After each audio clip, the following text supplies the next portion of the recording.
So, Mike, you recently raced the Copenhagen Ironman, recently after a few years off due to injury. How did the race go? Now, you mentioned to me beforehand that recovery from an Ironman can take months, but 3 days later, you did a bike race and kept pace and Yeah. even pushed hard for your team. What do you think changed versus you racing Ironmans in the past? And going forward, I understand you've booked in some more races. When are those happening? How are you feeling about them? What are you kind of going to work on going forward to make sure your best performance? So if we talk about like recovery, first of all, I think historically I've been really bad at focusing on my recovery, post race. So like, what would post race look like for me? It would probably consist of beers, burgers, pizzas, and ice cream, anything I can get my hands on. I would consume, because it's almost like, to an extent, your body has gone through a degree of suffering, and you've lost so many nutrients and calories from your body that the body wants to replace it. And one of the natural things that I've always gone for is, like food which is bad for you, because the body's like, oh, I need chocolate. It's like, oh, give me an ice cream or give me a pizza. That's always been kind of the natural inclination for what I would go for. And when you do something like an Ironman, right? So you're going to be out there for, let's just say, more than 10 hours. If I look at how many calories I would burn an hour, I'm probably, and it depends on the weather and it depends on the intensity, of course, as well. But on average, I'm going to be burning probably more than 9,000 calories for an event, maybe more if I'm out there for longer. If it's hot, then my sweat rate's going to increase, and I'm going to lose even more. So you could say on average at least 10,000 calories.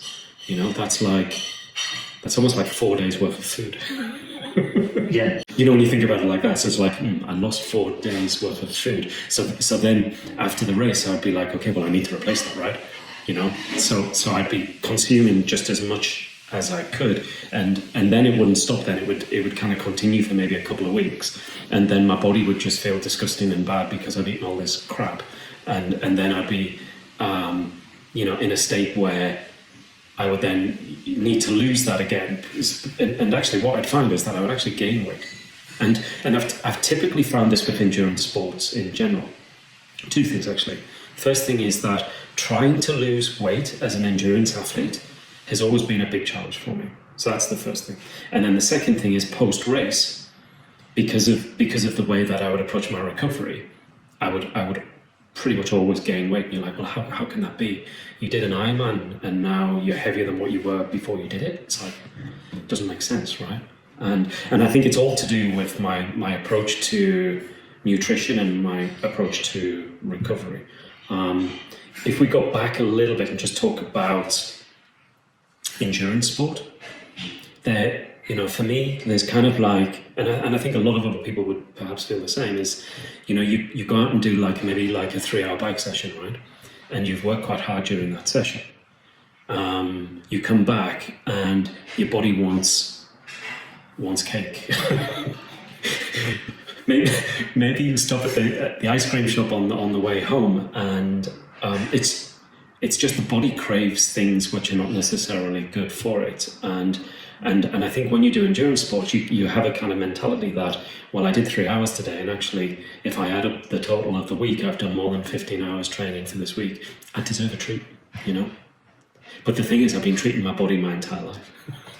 That's kind of, the difference a little bit. But because you have that mentality of needing to treat yourself for the effort that you've put in, you never lose weight. And in fact, there's a danger that you overconsume, because you're like, well, wow, I've worked really hard this week. I've done 15 hours of training. I need to refuel. Yeah. So you just end up in calorie surplus. And I think that's a problem. And equally, when you are training for these long periods of times, the cumulative effect does get to you, and you find that you have spells during the week where you're absolutely starving. You could eat your own arm, and dealing with those hunger spells is really difficult, or at least I found difficult in the past, and I found that I would just raid the cupboard. So it's like and Bridget sometimes refers to me as Pac-Man. I'm like, if there's anything in the fridge or the cupboard, I'm like chomp chomp chomp chomp chomp chomp chomp. It just gets destroyed.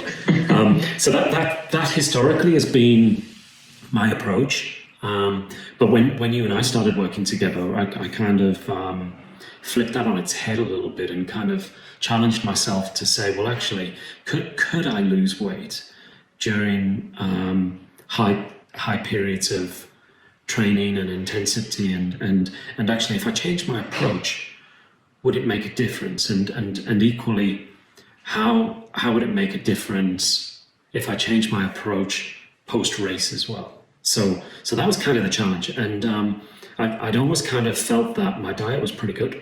I don't drink much alcohol. I don't eat that much fatty food. I don't eat processed food. I'm also a coach in nutrition, so I understand what you should and shouldn't do. But I've perhaps been kind of someone who is perhaps not that focused on it, right? Because I've always been doing a high degree of training towards events that I've been working towards. So in some respects, the calories that I burn kind of help contribute to either maintaining or helping to lose a little bit of weight. Yeah. But by not having the focus on the nutrition, it's not enough, right? And what I found this time round is that actually, if you do focus on the nutrition and you do challenge yourself to kind of say, well, if I'm eating this, how is that going to contribute towards my performance? Then that's kind of like a good benchmark to have for yourself. So that's where the focus comes in. You have to like really think about what it is you're doing and whether it has value to you or not. And that's kind of been a bit of a shift, I guess. And so after you raced 2 weeks ago, was it? Yeah, 1.5 weeks ago? Yeah. And then a few days after, what would normally happen a few days after? So you would be in a kind of post-race binge going for a couple of weeks, not doing much training, probably in the process of gaining weight. Mm-hmm. So what happened? Was it 3 days after your Ironman in Copenhagen? I had kind of like an urge to get back into training straight away. My body felt fine. And I think as well, this was my first race back, so I wanted to take it steady, which I did. But equally, I still did PB times in the swim and in the bike leg, even though I was trying to stay within zone 2 and zone 3 heart rate. So basically, that means that I wasn't racing at intensity. So I was trying to keep the heart rate low, and I did the race to enjoy it. I wanted to have fun, and when I came off the back of it, I just felt that I could get straight back into training. So that's what I did. So I did a race indoors on Zwift on the Wednesday evening, and did really well actually. And then I did another race on Friday, and then since then, I've been back in training. I think one thing that I have found is that I've perhaps lacked a bit of motivation in the second week, and I think that's not so much to do with the physical aspects. I think it's perhaps the change in weather, and it's just made me feel a bit kind of like, oh, summer's over, and I don't really fancy going out on my bike, that kind of thing. But yesterday I ran 12k on the treadmill and felt good. Power is there. Normally what I would find is after doing an event like an Ironman, you're dead, right? And you can't do anything really for a good couple of weeks. But my experience this time around, and perhaps for the first time, is that I've not felt that. And I largely attribute that to the approach that we've taken to nutrition. I think it's made a significant difference. And I'm genuinely, as a nutrition coach, I'm kind of genuinely surprised it's had that much of an impact.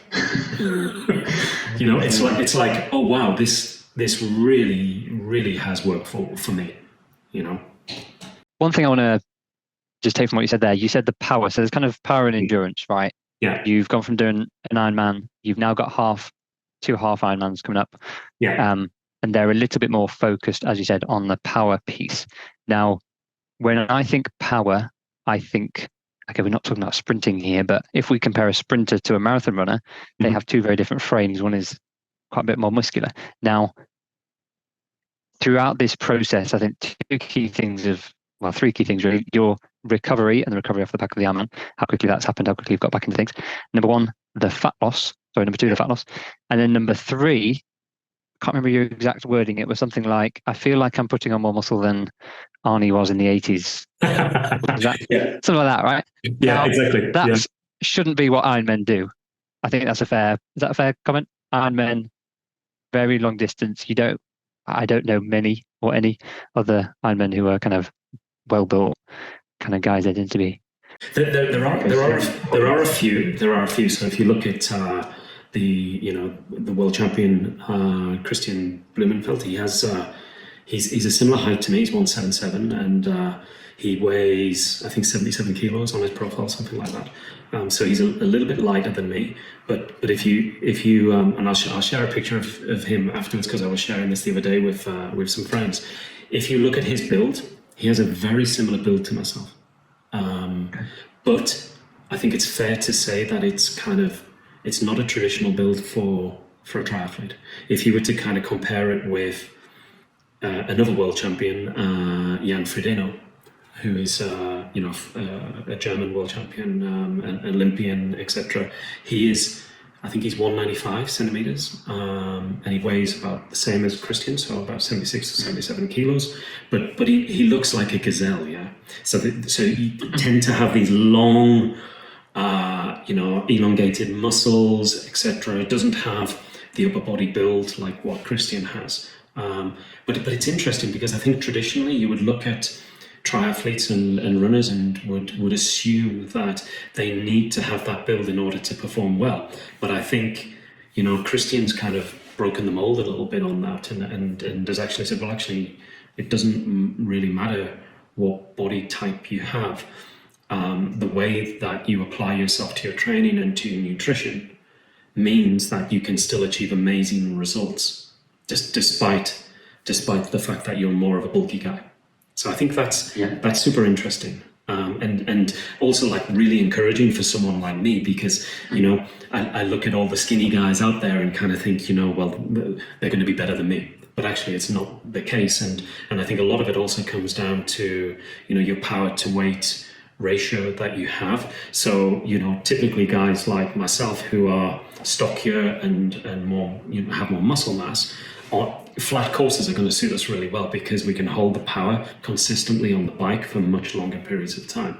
Whereas if you were to put us on a hillier course, then we would perhaps struggle against the skinnier guys because they're just going to have a superior watts per kilo advantage when climbing. So there's kind of a balancing act to kind of to weigh up there, but I don't think it's necessarily true now to kind of say, skinnier guys, leaner guys are always going to win. I think that's changing, and we've seen it in the World Championships with Christian, who has a frame similar to me, and that's like I said, that's like, yes, that's super pleasing from my perspective, because it kind of gives us more muscular guys a bit of hope, Yeah, and that is a key thing for long-term fat loss for me. Right. Whenever I work with clients, it's like, how much muscle can we retain or even build whilst we drop the fat? Because people often come to me, I want to drop X number of pounds or X number of kilos, but really what they want is the body shape or the body, the tone, should we say? And that comes from dropping fat, but retaining or maintaining or building even muscle. So that is a key thing. And one of the key tools that we use is protein intake. And therefore, protein intake, you mentioned power, protein maintains your muscle mass, and very, very importantly, it keeps you full and satisfied. So I think before we started, you were probably having I don't know, should say 3 portions a day, 2 portions a day of protein. Maybe that's 50 to 70 grams a day. What would you say you're having typically now versus that? Probably about 3 or 4 times. What results do you attribute to that? How do you feel that has impacted I think the rest of your eating and your performance? I think it's had a huge impact. And I'm genuinely surprised by the significance of the impact. So there's lots of things. So I sleep better at night. I think that's the first thing, and I sleep better at night because when I go to bed, I feel more fulfilled. From my nutrition, I don't go to bed hungry. In fact, I'm never hungry, is what I would say. And if I get periods where I feel like I really need to eat something, rather than turning to anything that's in the fridge type approach to stuff, I'll go and get a protein shake. So one of the big changes that I've introduced to my diet is 2 things actually. I never used to drink much water. I just never have. It's just the way that I am. But I wanted to change that, and I've changed that by not drinking water on its own, but actually mixing it with protein shakes that I have. So I tend to have 2 or 3 protein shakes every day. I always have one after training, and then I typically have one around about the times where I would normally get the hunger cravings that I would have. So like maybe mid-morning and mid-afternoon, so like 11 o'clock or like around 3 o'clock. And I find if I have those 2 shakes and then maybe another shake after I've done like a big session in the evening, because I do a lot of my training in the evening, then that tends to keep me full throughout the day. And then around that I have the meals that I have as well, which I try and make sure that they have a high protein content. So when I'm looking at food, my first question really is how much protein am I going to get out of this meal?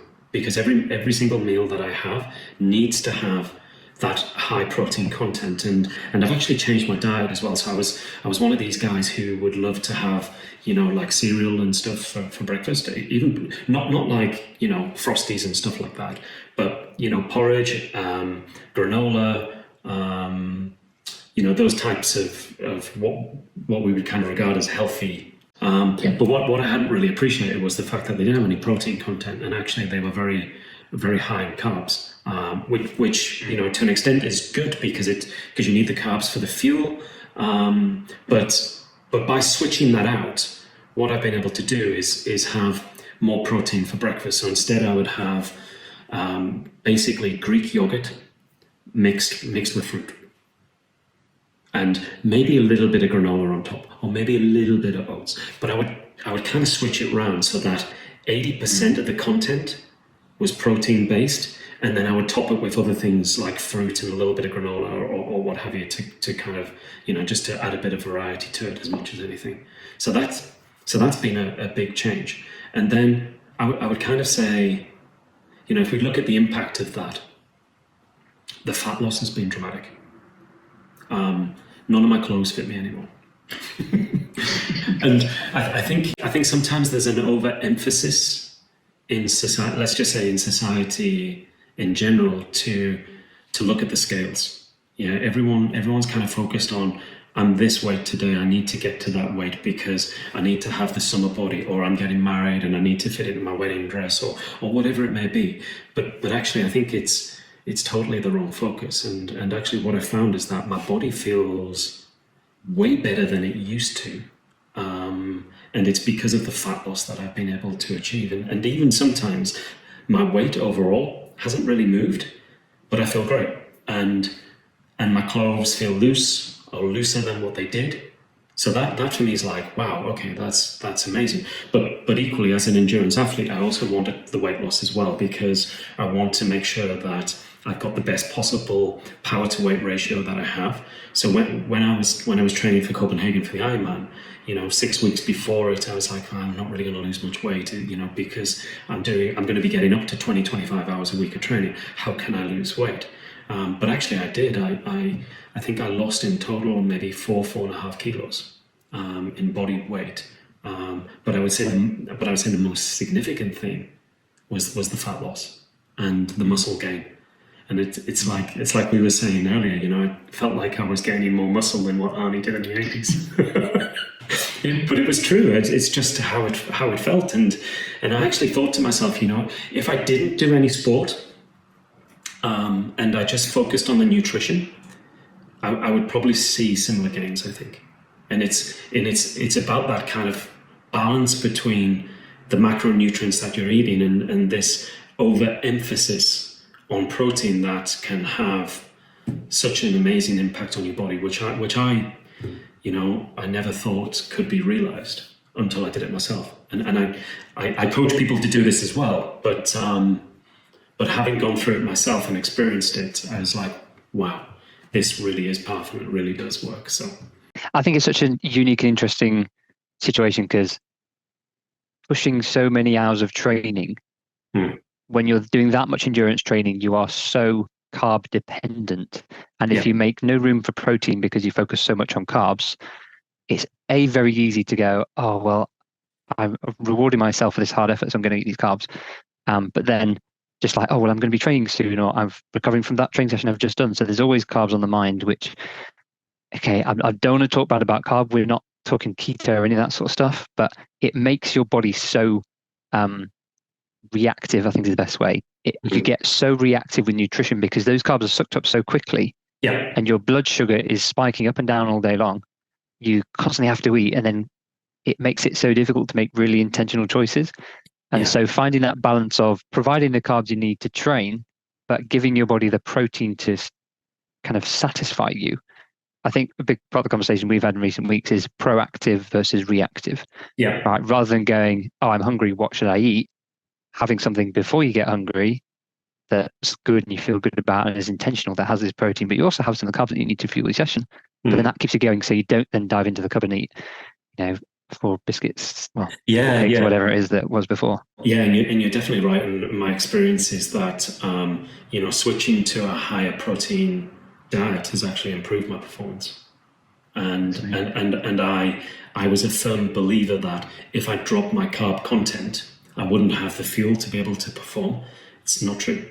I actually perform better on the diet that I'm on now. And you mentioned it before, you know, just, you know, being proactive is like super important. Don't wait until you're starving, because then you're just going to raid the fridge or the cupboards and you're going to eat anything you can get your hands on. So, you know, I try and make sure that if I've got an intense session that I'm going to do, I'll eat something maybe half an hour or an hour before it, and it could consist of Greek yogurt, a little bit of honey, some fruit, maybe some cashew nuts, that kind of thing. So you know, it's protein focused, but there's still carb content within that as well. And I found that, you know, the carb content that I'm eating is enough to help me perform, and I'm performing better than I've ever done. You know, PB swim time, PB bike time at Copenhagen. I never would have thought that would have been possible. And it's not because of the training. That my training regime has been pretty much the same as it always is leading into these events. I think the difference is what I've been putting in my body and how I've been using nutrition to fuel and to help me recover as well. So it's been kind of amazing, really. And the other thing I'd say as well is that I'd always be someone that needed to take a nap. So yes. Yeah, and the kind of the blood sugar spike kind of roller coaster ride is something that I've always been on. I don't have that anymore. I do get it sometimes, and you know, it's not to say that I won't go to the shop and have a chocolate bar, because I do, and I'll have a chocolate bar maybe 3 or 4 times a week because I can. It's like, and it's no big deal, right? But what I found is that the highs and the lows, I don't get that anymore, because sometimes I'd be like, you know, I'd be working and I'm like, oh my gosh, my energy is so flat. I need a Red Bull, I need chocolate. So I'd go and consume those things, and then it would lift me for a short period of time, and then it would dump me back down again. And you're then on this constant kind of cycle, which you can't get off. And I don't have that anymore because of the way that I use protein in my diet. So that for me has been like super significant. And I also attribute that to the fact that I don't nap during the day anymore. I used to need to take a nap quite often, but I don't feel that way. I just, it's almost like I have too much energy, which is kind of a nice situation to be in, because it can keep you going, keep you concentrate. My concentration levels are higher. I'm more motivated to train because I don't feel as tired, even though I'm still doing big volume. It's Yeah, as you can see, I'm super happy about how all of this has worked out. So And if I may just point out, we are, I lose track of the exact numbers, 6 to 8 weeks, and we have 4 months planned in. So yeah, we're not, this isn't the end or like 2 months after the end and you kind of got everything sorted. No, we are halfway through, arguably. yeah, We we're have quite a lot more to cover. just getting So. going, really. If you think about it. So it's like, yeah. So the progress to date has been great, and I never thought it. Like I said before, I never thought it would have been possible to achieve the type of performance that I'm finding through diet alone. One thing I want to discuss, if I may. So let's talk about recovery for a second, because recovery, it's very easy for us to go, okay, I've done the hard work. Now recovery is just eating enough and sleeping enough to fuel my body, right? And that's a key part. However, what we eat plays such an important part. And if we go back to what you said, you would eat after an Ironman. Yeah, You take, a couple of weeks of basically eating whatever you wanted, kind of having a bit of a binge, if you will. Now, a lot of those food choices are quite inflammatory, right? So they are, and our body is incredibly inflamed after we do such intense exercise. So we're inflamed, that can cause problems with recovery, can cause us to get injured, can slow us down, can impact our sleep, how we feel, suck our energy. And then we're highly inflamed after an Ironman. And then what it's so easy to do, and I think what we have done in the past, is then basically putting loads of sugar into your body to quote unquote recover. But unfortunately, that's basically adding petrol, gasoline to the fire, which just makes it burn even brighter and harder, yeah, which then keeps you kind of stuck for a few weeks and then slows your recovery down. So what you're now doing with all these improvements in food, because we're taking a proactive approach and not reacting to hunger so much, you've kind of, not accidentally, because this was planned, but my goal is never to tell someone to stop eating sugar. It's always add the good stuff in and the sugar will drop. And so by doing that, the sugar drops, but with the sugar, we've then dropped inflammation, which is one of the things that will just halt your recovery. So yeah. I think that's one of the massive, the protein side is great, because helps rebuild the muscle, helps everything. But by then preventing kind of the root cause, preventing the inflammation, we've just sped up the whole recovery process quite significantly, which is, well, you said it yourself, pretty cool. I think also with that as well, Alex, is that because of the focus that you have over which I've had over the past 2 months and stuff, your cravings change. So I did like a little kind of question and answer thing on Instagram a week ago after the Ironman, where I was doing Q&A on ask Mike anything. It was kind of titled, and one of the questions I got was how many slices of pizza I've had, and I'm like, well, I haven't had any, and actually I thought about it, and I'm like, actually, when did I last have a pizza? And I'm like, gosh, it must be months ago. I can't even remember. But prior to kind of changing my regime and stuff, pizza was like a firm favorite on my menu. It's something that I would always love to have, and it would be part of my reward food. But now I'm like, I don't really want to eat that, and it's not because I'm making a conscious choice. It's because I don't crave it anymore. And alcohol's the same. I do like a hard training session and maybe have a couple of beers afterwards, because the reward thing comes in. But now I don't even crave it at all, actually. And I've barely had a drop of alcohol since March this year. Not because I'm trying to be like a saint and abstain from this stuff, but it's, I don't feel like having it. It's a weird kind of psychology to explain, because it's like a switch is taking place in the chemicals in my brain, which is kind of turned off my need for craving these types of foods or drinks, and I just don't do it anymore. I think it's it's a really nice byproduct of one, training hard and doing a lot of activity during the week, but also having a more focused approach to your nutrition and to your diet, and to what you put in your mouth on a daily basis. This isn't willpower or discipline or whatever you want to call it. We're not using that. That is never the goal, because they work for a week, 2 weeks, a month maybe, but at some point that's going to run dry, and then you give in, you have a big binge. So this is literally, I don't know, should call it a positive spiral of you make better choices, you recover better, you probably sleep better, and then literally your brain chemistry, your cravings just change, because it's not being fueled by what you've just been doing, if that makes sense. So if you are eating sugar, you tend to then want more sugar. But if you proactively help take the approach, not eating reactively, eating proactively, which then helps to reduce sugar, so then you're eating less of those foods, which makes you want to eat them less and makes the whole process easier and just carry on as a lifestyle. So yeah, it's a funny thing, but it actually really does work. And I think once you get into a rhythm of it, it's not that difficult to do, actually. And it's because you're changing habits, right? It's like, well, my behavior before used to be this way. And I've analyzed that, and I've identified the things in my behavior which were perhaps contributing towards an unhealthy, let's just call it an unhealthy lifestyle, right? So you work out what things you want to change, and you work out what you want to replace it with. And in my case, it was to increase how much protein I was eating. And your body kind of adapts to it and then kind of expects it. And I can honestly sit here and say that, I know for people losing weight is difficult. It's not easy, and there are a lot of pressures in life which make it hard. Life gets in the way. But actually with my regime and what I've done, it's like it's second nature. It's not an effort. And I'm still losing weight, and I'm still dropping fat, and I'm gaining muscle, and it's part of my life, and it's not a chore. And sometimes I pinch myself, Alex, right? Because I'm like, I don't even think I'm trying, right? I'm like, I don't feel like I'm denying my body anything. Yeah. And if I want a Snickers bar, I'm gonna go and get a Snickers bar, right? Because that's what I want, right? I'm not gonna sit here and say, I don't eat anything that's bad, because actually I do, and I really like Snickers. So, and I really like burgers and chips, right? So, I'm gonna go and eat that as well, and I'm not gonna deny myself from it.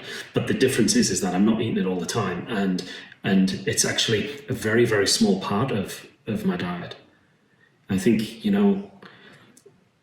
being healthy is not about being 100% perfect. It's perhaps being 60 or somewhere between 60 and 80%, let's just say good, and then having a bit of badness as well on top of that. I think if you do that, then it's manageable, and you can make it work. And I've definitely seen that. So there you go. amazing. I think you said lots of very, very kind things. So thank you.